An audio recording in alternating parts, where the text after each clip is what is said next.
I'm Fight, and today I want to talk about the 5th week of the 16th block with my coach, which was my deload week.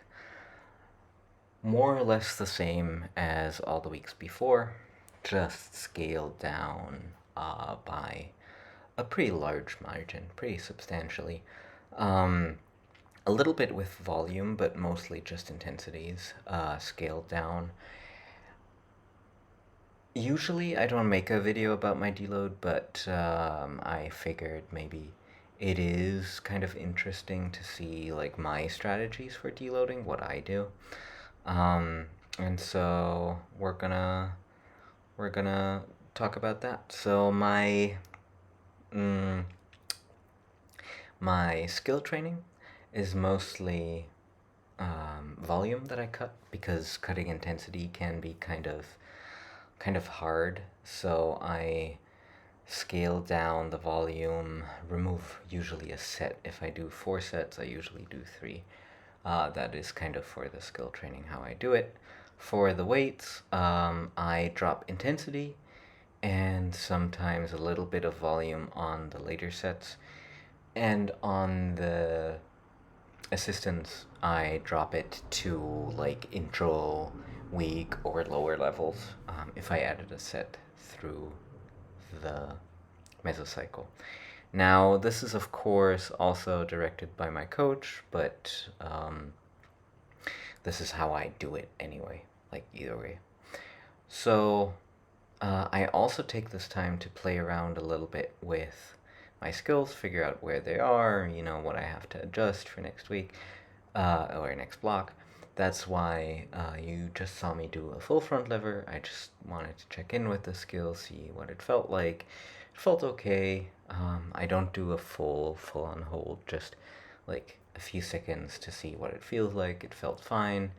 On like squats, for instance, here, I dropped it back to 105 from 125 kilos. So it's really just at this point, like about the movement. It still felt relatively hard because of the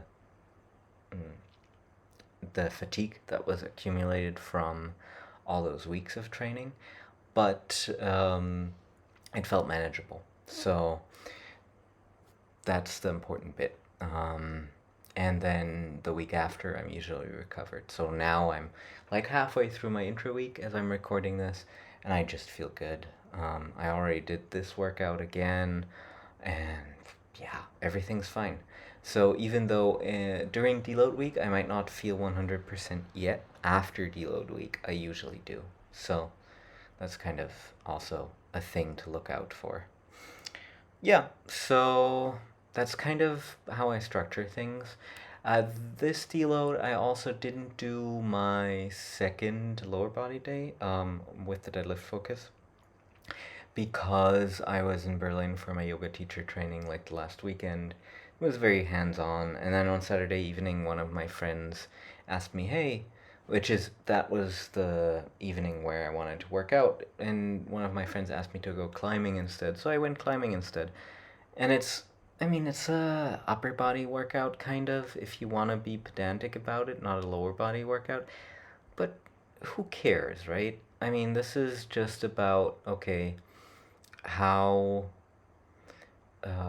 how do I feel this week? Am I having fun? Am I actually deloading? And it's not like I'm not doing anything, especially because it was a really hands-on weekend with yoga. So I was doing a lot of stuff, a lot of movement.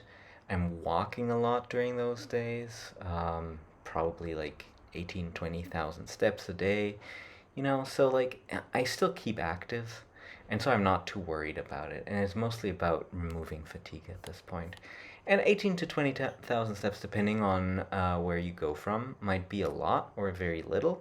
For me, it's a little bit more than usual. So I try to aim between, like, if I'm less active, I will aim at like 10,000 plus steps. On weeks where I feel a little bit better, like this week, I will aim more to be around 15,000 steps per day. So that's where I'm at. So I'm reasonably active walking wise, and then all of my workouts. So that's kind of it.